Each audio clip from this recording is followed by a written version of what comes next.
σαν μετά. Τώρα εδώ.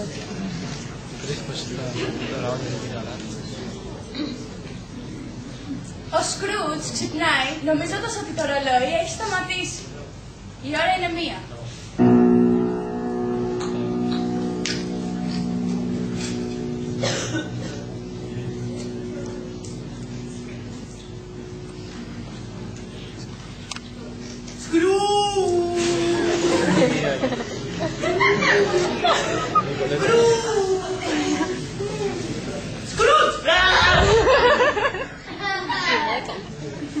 Μη φοβάσαι.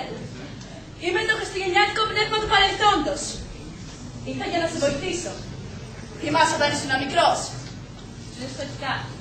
Μία-μία μάζευες τις δραχμές για να πας να σπουδάσεις. Γιατί ήξερα. Όταν όλοι ήταν σπάταλοι, εξόδευαν τα χρήματα του μπαμπά τους. Ναι, αλλά κανείς δεν σε ήθελε. Κανένας δεν σε έκανε παρέα. Και όταν μεγάλωσες, ούτε το κορίτσι σου δεν σ' ανέχηκε. Χιλόπιτα σου έριξε. Αφού θέλει να ψωνίσει από τα πέσια και τα ζάρα. Δεν έκανε τα άλφα της μαμάς της. Και όταν ήρθαν τα ευρώ, και όταν τέλειωσαν τα προβλήματα, εσύ γιατί συνέχισες να μαζεύεις χρήματα. Ήξερα. Κάτι με έτρωγε ότι αυτή η εμπροζώνη θα αντέξει για πολύ. Σε κάθε Eurogroup είναι έτοιμη να διαλυθεί. Αν ρωτήσω όμως, τι χάρηκες από τη ζωή σου? Τίποτα. Έφυγε.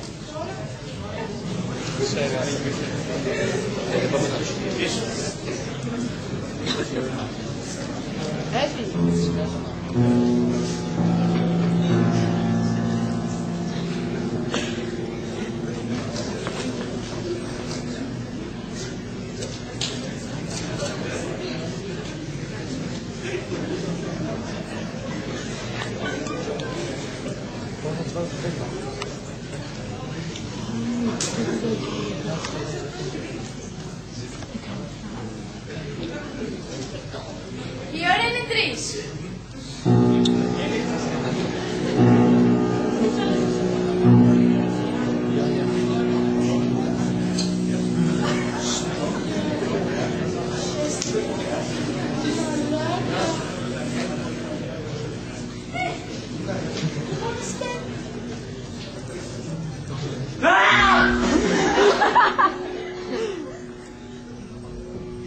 Είμαι το χριστουγεννιάτικο πνεύμα του παρόντος.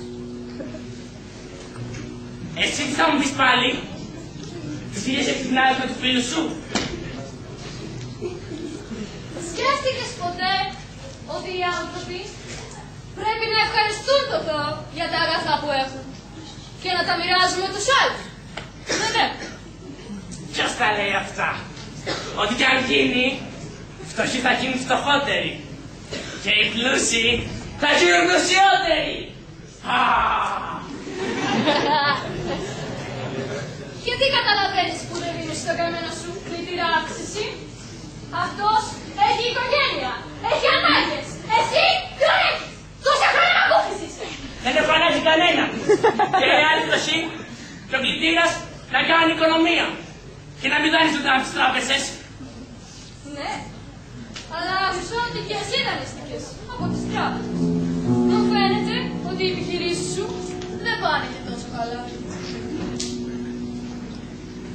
Φρελές, δεν νομίζω, σε λίγο καιρό θα ξεμπερδέψετε και θα ρεπάρω.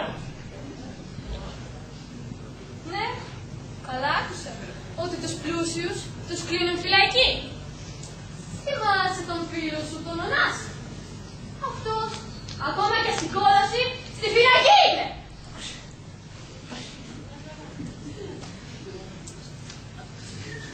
Πες μου, ξέρεις κάτι?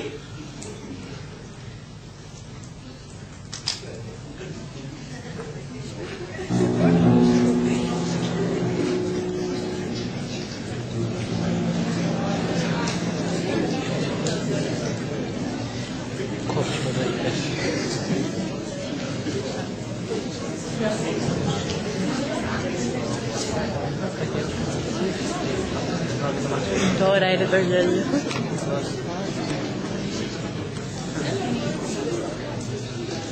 πάλι και εσένα.